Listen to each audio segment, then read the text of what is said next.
കുറച്ച് എണ്ണ കാച്ചിയാലോ? Hi dears, as part of day 10 hair growth challenge, today I am going to make some hair oil. അപ്പോൾ ഇവിടുന്ന് കാട്ടിൽ നിന്നും പള്ളിയിൽ നിന്നൊക്കെ കിട്ടിയ കുറച്ച് പച്ചിലകളും കുറച്ച് നമ്മുടെ ഹോംലി ആയിട്ട് അവൈലബിൾ ആയിട്ടുള്ള ഇൻഗ്രീഡിയൻസ് ഒക്കെ യൂസ് ചെയ്തിട്ടാണ് നമ്മൾ അപ്പോൾ പറഞ്ഞ പോലെ മൈലാഞ്ചിയുടെ ഇല, കറിവേപ്പില, ചെമ്പരത്തി ഇല ഇതൊക്കെ ഉണ്ടായിരുന്നു. കൂടാതെ കറ്റാർവാഴ, തുളസിയില, കയ്യൂന്നി ഇതൊക്കെ ഉണ്ടായിരുന്നു കേട്ടോ. പക്ഷെ നെല്ലിക്ക, പനിനീർക്കൂർക്കയില, നീലയമരി ഇതൊന്നും അവൈലബിൾ ആയിരുന്നില്ല. ചെമ്പരത്തി ഇല, കറിവേപ്പില, മൈലാഞ്ചി ഇല, പിന്നെ ചെമ്പരത്തിയുടെ പൂമുട്ട് ഇതെല്ലാം കൂടി മിക്സിയുടെ ജാറിലിട്ടൊന്ന് നന്നായിട്ട് വെള്ളം കൂടാതെ മിക്സ് ചെയ്തെടുക്കണം. ഇവയൊക്കെ നമ്മുടെ വീടിൻ്റെ പരിസരത്തൊക്കെ എല്ലായിടത്തും അവൈലബിൾ ആയിട്ടുള്ള സാധനങ്ങളാണ്. നീമിൻ്റെ ഇല അവൈലബിൾ ആണെങ്കിൽ നമുക്ക് ഏറ്റവും നല്ലതാട്ടോ. അപ്പോൾ അത് ഉണ്ടെങ്കിൽ അതും കൂടി ചേർത്ത് കൊടുക്കാനായിട്ട് ശ്രദ്ധിക്കുക. പറഞ്ഞ സാധനങ്ങളൊക്കെ നമ്മൾ നേരത്തെ കഴുകി ഉണക്കി വെക്കാനായിട്ട് ശ്രദ്ധിക്കുക. അല്പം പോലും വെള്ളത്തിൻ്റെ അംശം ഉണ്ടാവാനായിട്ട് പാടില്ല. ഇപ്പോൾ ക്ലീൻ ആയിട്ടുള്ള ചൂട് കട്ടിയുള്ളൊരു ചട്ടി ചൂടാനായിട്ട് വെക്കുക. പറഞ്ഞ സാധനങ്ങളൊക്കെ നമ്മൾ മിക്സിയിൽ നന്നായിട്ട് അടിച്ചെടുക്കുക. എണ്ണ നമ്മുടെ ആവശ്യാനുസരണമാണ് എടുക്കേണ്ടത്. 250 ml 500 ml 1 ലിറ്ററോ എത്ര വേണമെങ്കിലും ആകാം. നമ്മുടെ ആവശ്യാനുസരണം എണ്ണ എടുക്കുക. എണ്ണ ചൂടായ പാനിലേക്ക് ഒഴിച്ച് കുറച്ചൊന്ന് സിമ്മിലിട്ട് നന്നായി ചൂടാക്കി എടുക്കണം.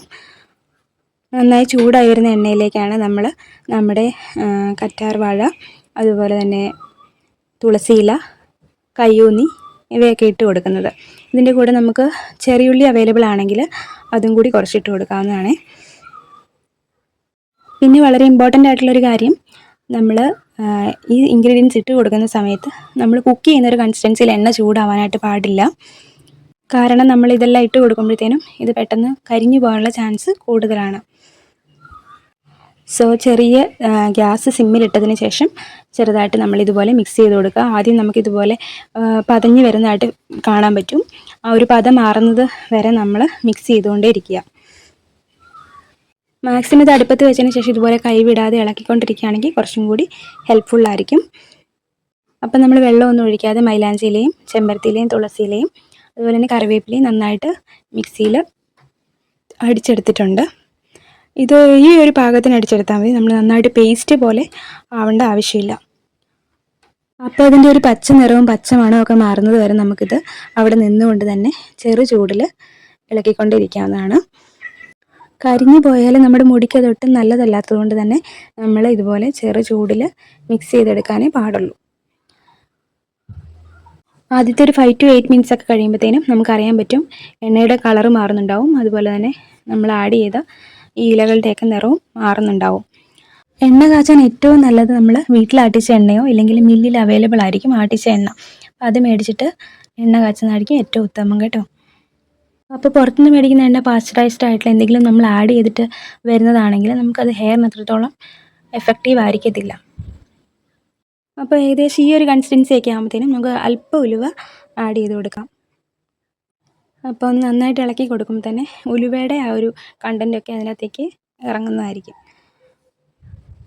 അപ്പോൾ നന്നായിട്ട് വാഷ് ചെയ്ത് ഡ്രൈ ചെയ്ത് എയർ ടൈറ്റ് ആയിട്ടുള്ളൊരു കണ്ടെയ്നറിൽ നമുക്ക് ഇത് ഒഴിച്ചു വയ്ക്കാം. ഹെയർ വാഷിനൊരു 1/2 an hour മുന്നേ നമുക്കിത് തലയിൽ നന്നായിട്ട് അപ്ലൈ ചെയ്ത് മസാജ് ചെയ്തതിന് ശേഷം വാഷ് ഔട്ട് ചെയ്ത് കളയാം. ഉലുവയിട്ട് അതിൻ്റെ കൂടെ തന്നെ 1 മിനിറ്റ് കഴിയുമ്പം നമ്മുടെ കയ്യിലുണ്ടെങ്കിൽ കുറച്ച് കുരുമുളക്, ഉണക്കിയ കുരുമുളക് ഇട്ട് കൊടുക്കാം. അപ്പോൾ ഇതിൻ്റെ നിറമൊക്കെ മാറിയത് കണ്ടില്ലേ? അപ്പം നമുക്കിത് കുറച്ച് നേരം കൂടി കഴിഞ്ഞ് കഴിഞ്ഞാൽ ഇത് ഓഫ് ചെയ്യാം. കാരണം ഇതിൻ്റെ കളറൊക്കെ മാറി ഇത് ഒരു ബ്ലാക്ക് കളറിലേക്കൊന്നും വരേണ്ട ആവശ്യമില്ല. ഈ ഒരു കളറിലേക്ക് മതി. കാരണം ഇതിൻ്റെ അകത്തെ മൈലാഞ്ചിയിലെയൊക്കെ നിറം നമുക്ക് ഓട്ടോമാറ്റിക്കലി അത് കുറച്ച് നേരം നമ്മൾ വാങ്ങി വെച്ചതിന് ശേഷം അതിൻ്റെ നിറം മാറുന്നതായിട്ട് കാണാൻ പറ്റും.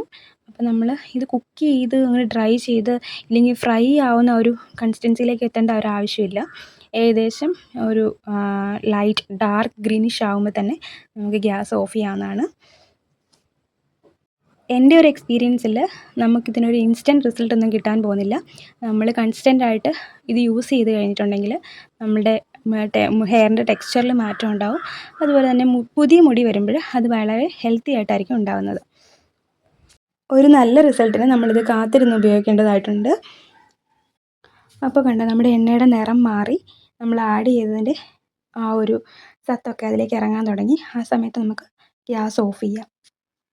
അപ്പോൾ നമുക്കിത് നന്നായി മൂടി വയ്ക്കാം. നന്നായി തണുത്തതിന് ശേഷം നെക്സ്റ്റ് ഡേയിൽ വൃത്തിയുള്ളൊരു തുണി കൊണ്ട് പിഴിഞ്ഞ് നമുക്ക് ബോട്ടിലേക്ക് മാറ്റാം.